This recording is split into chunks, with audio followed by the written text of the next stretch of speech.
Hey, what's up, guys? So you just made it just in enough time for another antique eBay unboxing. And what do we have here? Well, let's find out. And oh my God, I never know like what part of the box to cut. And I'm so afraid I'm gonna like slip my wrists like live on camera. How do you open?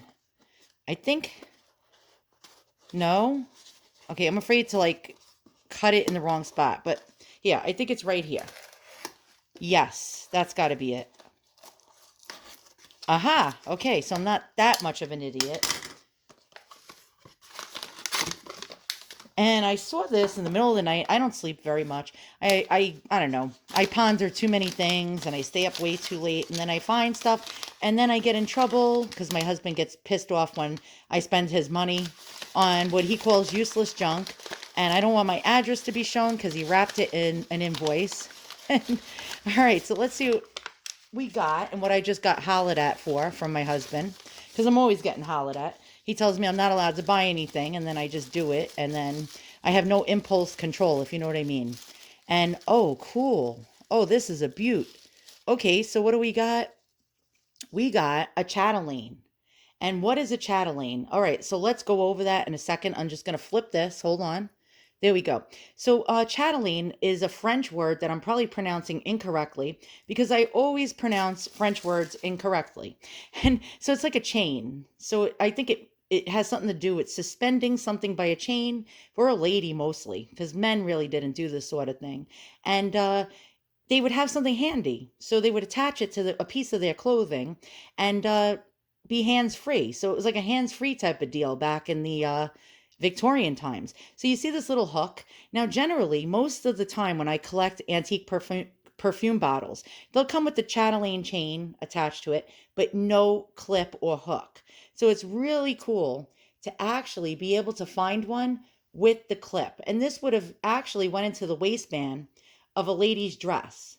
And this would have been suspended by her waist. And that is pretty cool. Really cool. So let's look at the details close, and you can see why I love anything from the Victorian era.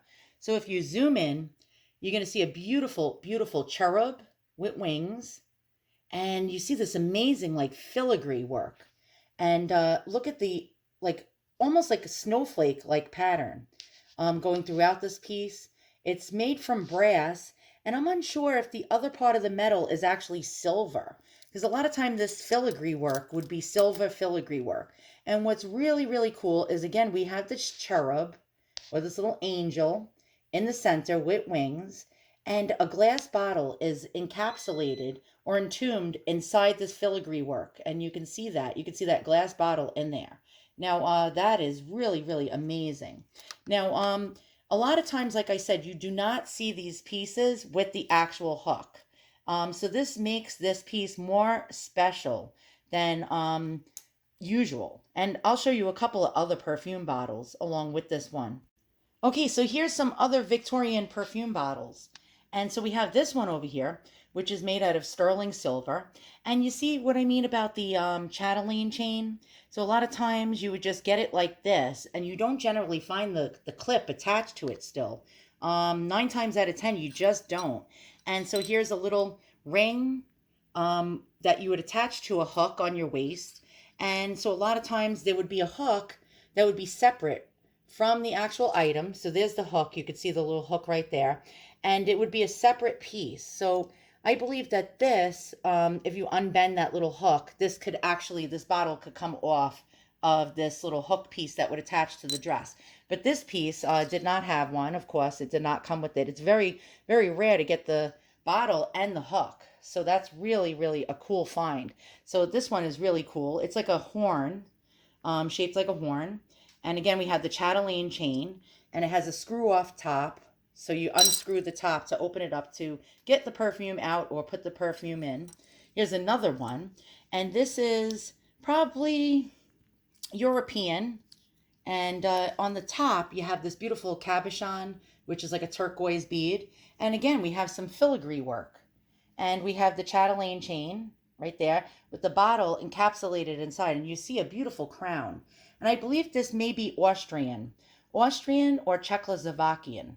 And these are quite expensive, these bottles. This one is hinged, and I don't know if you see, there's a hinge on there. This pops open, and a lot of times there would be a little glass stopper inside, but 9 times out of 10 they become broken or go missing. So a lot of times you just don't find them with the stopper or the piece. This does have the stopper actually, but the little lollipop piece on the top broke off.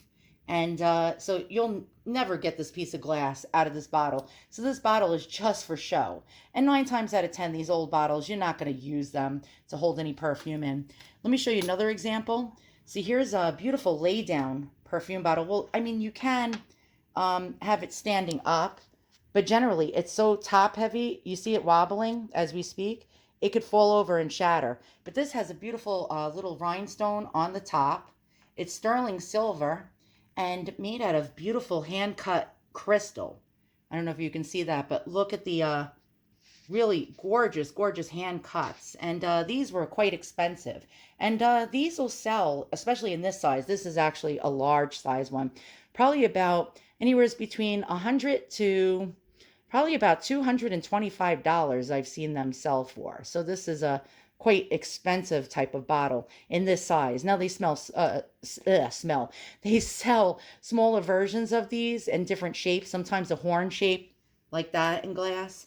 And they generally sell for about 100 to 150 bucks.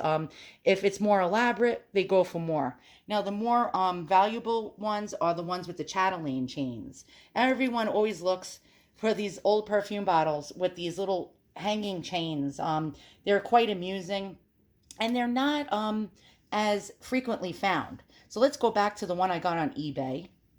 Now, I was lucky to get this for $35 with a buy it now.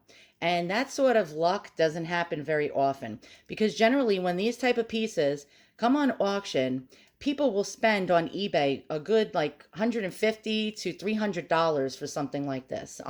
This is really, really quite a find. A real amazing find for that price for a $35 buy it now. And this looks like crystal glass inside of there. My guess, it could have been made probably somewhere in Europe, maybe France, perhaps, Austria, or Czechoslovakia. Let's see if it has the original stopper, which I highly doubt, and it does not. And does it have any markings? Sometimes they were marked, and you could tell if they're sterling or silver. I don't see any markings anywhere, unless maybe you do. But I do have an inkling or a belief that this may be silver, or at least silver plated. I'm going to go over it and look for a mark or test it with my jewelry tester acid and see if this is actually indeed silver. But for $35, this was quite the find. You don't get this lucky every single day. So once again, thank you so much for watching. I hope you enjoyed my video and you got to see some other perfume bottles also. Thanks, and I'll see you guys all soon. So long.